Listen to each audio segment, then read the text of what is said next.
Acompañamos o alcalde Luís Soujo durante unha visita ás obras da fachada marítima para comprobar a marcha da actuación, que permitirá a remodelación integral do bordo portuario da localidade.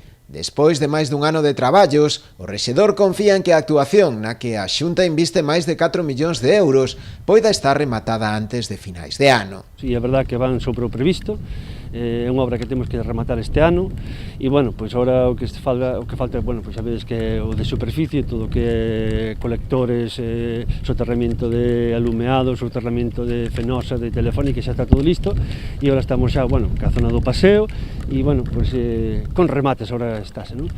E, bueno, estou contento porque efectivamente é unha obra moi grande e chegar e cumplir plazos ás veces é moi complicado, pero, bueno, incluso hasta no verán, non? Que aquí no verán moitísima xente e a verdade que estamos tamén agradecidos á empresa porque foi moi respetuoso cos negocios, ca xente e sin retrasar os traballos da propia obra, non? Segundo o alcalde, a obra, que abarca unha superficie total de 26.000 metros cadrados ao longo de toda a fachada marítima da localidade, permitirá favorecer a integración do Porto Cavila, converténdoa nunha zona máis atractiva para veciños e visitantes. A verdade é que a fachada marítima do Porto Son como contorna xa era bonita, pero faltáballe pois esta remodelación, non? Esta integración entre a zona do Peirao e o casco antigo e bueno, que é todo un negocio de hostelería e comercio do Porto do Son e a verdade que, bueno, sobre este proxecto traballamos moito, nós desde o Concello tamén aportamos moitas das ideas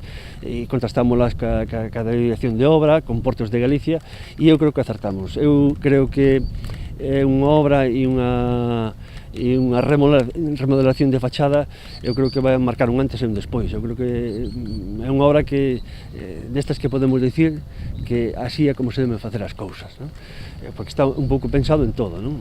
Pois a conexión con todas as rúas que salen todas hacia o mar, pois o paseo marítimo, donde celebrar actividades, donde celebrar actos, donde poder pasear, donde poder que sea unha fachada marítima para os peóns e non para os coches, non?